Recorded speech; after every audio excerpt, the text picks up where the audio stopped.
There is so much to do, and there is never enough time. I feel pressured and hassled all day, every day, 7 day a week.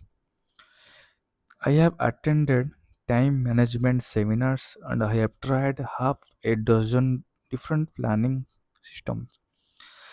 They have helped some, but I still don't feel I am living the happy, productive, peaceful life I want to live.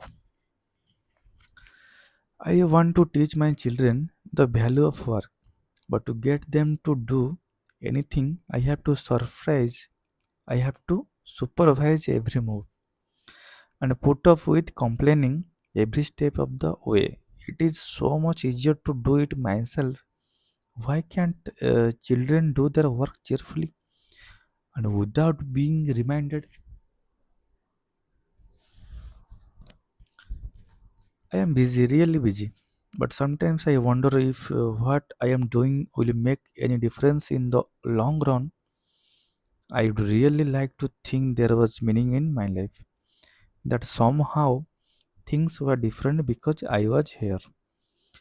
I see my friends or relatives achieve some degree of success or receive some recognition, and I smile and congratulate them enthusiastically, but inside I am eating my heart out. Why do I feel this way? I have a forceful personality. I have a forceful personality. I know in almost any interaction I can control the outcome. Most of the time, I can even do it by influencing others to come up with the solution I want. I think through each situation, and I really feel the ideas I come up with are usually the best for everyone.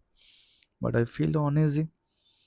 I always wonder what other people really think of me and my ideas.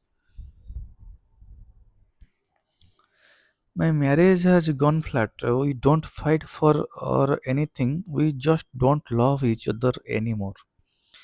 We have gone to counseling, we have tried a number of things, but we just can't seem to rekindle the feeling we used to have.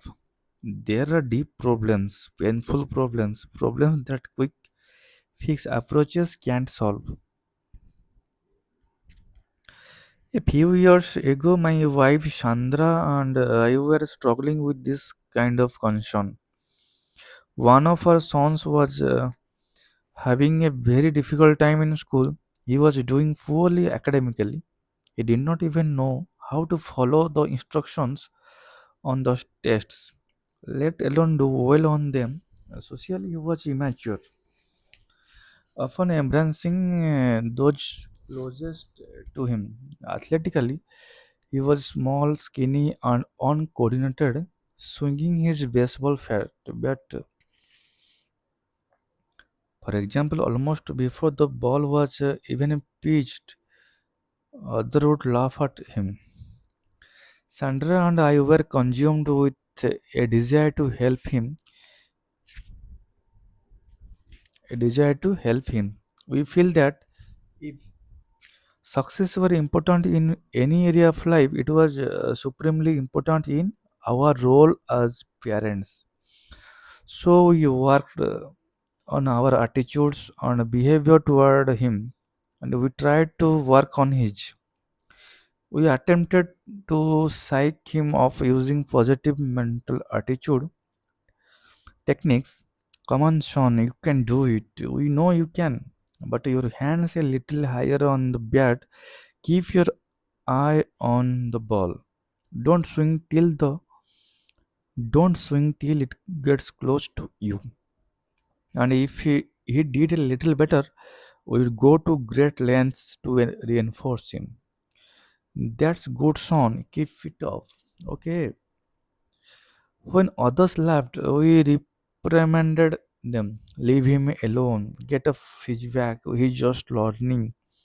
And our son would cry and insist that he would never be any good and he did not like the baseball anyway. Nothing we did seemed to help, and we were really worried. We could see the effect this was having on his self esteem. We tried to be encouraging and helpful and positive, but after repeated failure, we finally drew back and tried to look at the situation on a different level. At this time in my profession role, I was involved in leadership development work with various clients throughout the country. In that capacity, I was preparing bi monthly programs on the subject of communication and perception for IBM's Executive Development Program participants. As I researched and prepared these presentations, I became particularly interested in how perceptions are formed, how they govern the way we see, and how the way we see governs how we behave. This led me to a study of expectancy theory and self-fulfilling prophecies, or the Pygmalion effect, and to a realization of how deeply embedded our perceptions are. It taught me that we must look at the lens through which we see the world, as well as at the world we see, and that the lens itself shapes how we interpret the world. At Sandra, I talked about the concepts I was teaching at IBM about our own situation. We began to realize that what we are doing to help our son was not in harmony with the way we really saw him. When we honestly examined our deepest feelings, we realized that our perception was that he was basically